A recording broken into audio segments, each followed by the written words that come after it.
నిన్న ముఖ్యంగా సుప్రీంకోర్టులో వివేకానంద రెడ్డి కేసు మీద జరిగిన ఆర్గ్యుమెంట్స్ కానీ వాదనలు ప్రతిపాదనలు విన్న తర్వాత రాష్ట్ర ప్రజలకు కొద్దిగా వివరణ ఇచ్చేందుకు నేను ఈ ప్రెస్ మీట్ పెట్టడం జరిగింది. అంటే అందరూ కూడా రాష్ట్ర ప్రజలు కూడా ఈ మధ్యకాలంలో అసలు వివేకానంద రెడ్డి కేసు ఏమన్నా కోల్డ్ స్టోరేజ్కి వెళ్ళిందా, దాని మీద ఏది పురోగతి తర్వాత ఏది కనిపించడం లేదని, అంటే నిజంగా ఏదైతే ప్రజాస్వామ్యవాదులు కానీ అంతా కూడా అహింసావాదులు కానీ అంటే ఏం జరుగుతోంది, ఈ కేసు ఇంత నిర్దాక్షిణ్యంగా చేసినా కూడా ఈ కేసు అమీతుమీ తేల్చకుండా కోల్డ్ స్టోరేజ్లో పడిందా అనే అనుమానం కూడా అందరికీ వచ్చింది.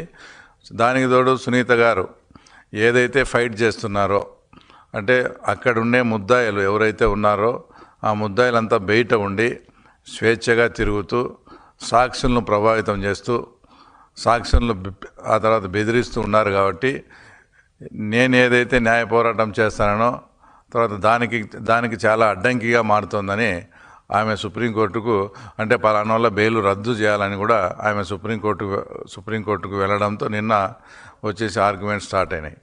ఆ ఆర్గ్యుమెంట్స్లో వచ్చేసి ప్రధానంగా అంటే సిద్ధార్థ లూత్రా గారు, అంటే సునీత తరపు న్యాయవాది గారు ఆర్గ్యుమెంట్ చేసిన విధానం ఏంటంటే, సుప్రీంకోర్టు గైడ్లైన్స్ ప్రకారము మీరు ఒక కాల పరిమితి విధించారు. ఆ కాల పరిమితి విధించడం వల్లనే సిబిఐ వాళ్ళు క్లోజర్, అంటే ఈ ఇన్వెస్టిగేషన్ అయిపోయిందని క్లోజర్ వేశారు. ఇప్పుడు మీరేమన్నా సిబిఐకు డైరెక్షన్ ఇవ్వండి ఈ కాల పరిమితి మీద. అప్పుడు ఆ డైరెక్షన్ ఇస్తే తప్ప ఇదే సిబిఐ వాళ్ళు అనేకసార్లు హైకోర్టుకు కానీ సుప్రీంకోర్టుకు కానీ చాలాసార్లు వచ్చేసి దీంట్లో లార్జర్ కాన్స్పిరసీ ఉంది, ఆ కాన్స్పిరసీ బయట పెట్టాలని అదే సిబిఐ వాళ్ళు అడిగినారు. కాబట్టి మీరు మళ్ళీ వాళ్ళకు రీఇన్వెస్టిగేషన్, అంటే ఈ ఇన్వెస్టిగేషన్ గడువు కొంచెం పెంచండి, అప్పుడు ఎలాబొరేటెడ్గా ఇన్వెస్టిగేషన్ చేసి దీంట్లో లార్జర్ కాన్స్పిరసీ అనేది ఏదైతే ఉందో అది తప్పకుండా బయటికి రావాలని తర్వాత సిద్ధార్థ లూత్రా గారు వాదించడం జరిగింది. ఇంకోటి పాయింట్ ఏంటంటే, ఏదైతే సునీత రాజశేఖర్ అంటే వివేకానంద రెడ్డి కూతురు అల్లుడి మీద ఒక అతను కృష్ణారెడ్డి పేరుతో ఒకటి ఫాల్స్ కంప్లైంట్ ఇవ్వడం, తర్వాత సిబిఐలో పనిచేసే రామ్ సింగ్ మీద కూడా తర్వాత ఒకటి ఫాల్స్ కంప్లైంట్ ఇచ్చి దాని మీద బాగా డిలే చేసి అదంతా కూడా చాలా ఇబ్బంది పెట్టే కార్యక్రమం జరిగింది.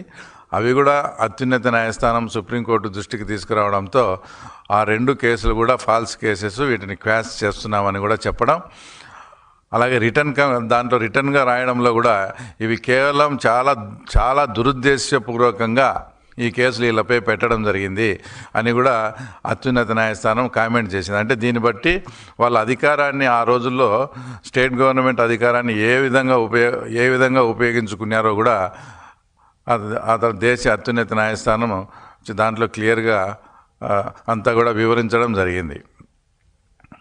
తర్వాత ఏదైతే ముద్దాయిల తరపున ఉన్నారో వాళ్ళ లాయర్, డిఫెన్స్ లాయరు ఇప్పటికే ఒక్కొరు 2 సంవత్సరాలు తర్వాత 3 సంవత్సరాలు లోపల ఉన్నారు.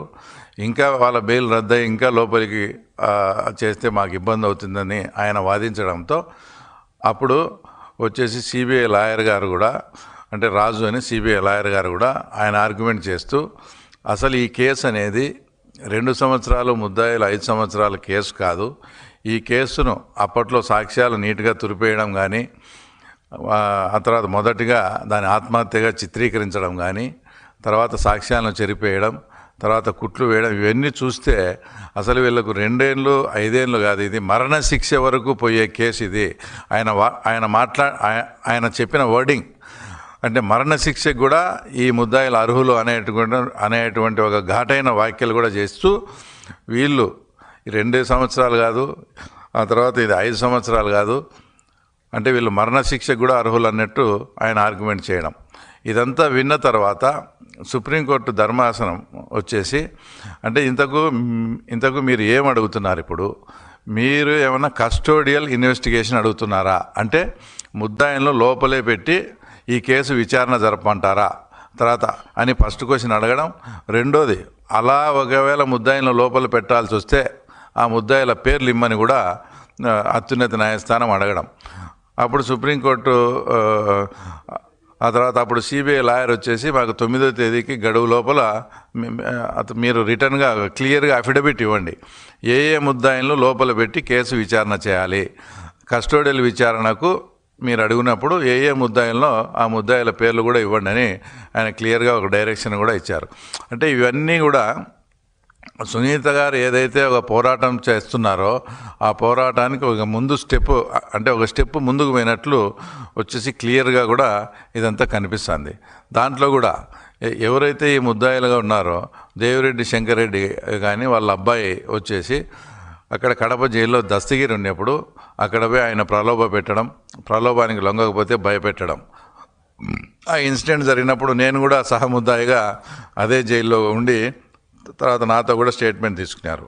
అంటే ఈ రకంగా వీళ్ళు సాక్షులను ప్రలోభ పెడతా, సాక్షులను భయపెడతారనే దానికి రెండో ఉదాహరణ వచ్చేసి ఈ మధ్యకాలంలో జెడ్పీటీసీ ఎలక్షన్ జరిగింది పులివెందుల్లో. అక్కడ విశ్వనాథ్ రెడ్డి అనే అతన్ని కూడా దేవిరెడ్డి శంకర్ రెడ్డి అనేక మార్లు ఫోన్ చేసి బెదిరించారని అది కూడా కంప్లైంట్ రికార్డ్ అయ్యి అది కూడా కేసు కూడా రిజిస్టర్ అయింది. అంటే ఇవన్నీ ఎందుకు చెప్పాల్సి వస్తుందంటే వాళ్ళు బయట ఉండి ఈ రకంగా సాక్షులను కానీ ఇంకో రకంగా కానీ ప్రలోభాలకు గురి చేయడం, భయపెట్టడం చేస్తున్నారనే వచ్చే సునీత గారు ఏదైతే వాదన చేస్తున్నారో ఆ వాదన ఖచ్చితంగా నిజమవుతూ ఇదంతా చూస్తే సునీత గారు ఏదైతే న్యాయ పోరాటం చేస్తూ ఉన్నారో వచ్చేసి దానికి తగ్గ ఫలితం వచ్చేసి తొందరలోనే రాబోతుందనే దానికి, ఎందుకంటే సుప్రీంకోర్టు కూడా ఆ తర్వాత సిబిఐ వాళ్ళ లాయర్ కూడా ఏం చెప్పారంటే ఇదంతా మాట్లాడుతూ total master mind is Avinash Reddy అని కూడా ఆయన కామెంట్ చేయడం జరిగింది. అంటే దీంట్లో కర్త కర్మ క్రియ అంతా కూడా అవినాష్ రెడ్డికి తెలిసే జరిగింది.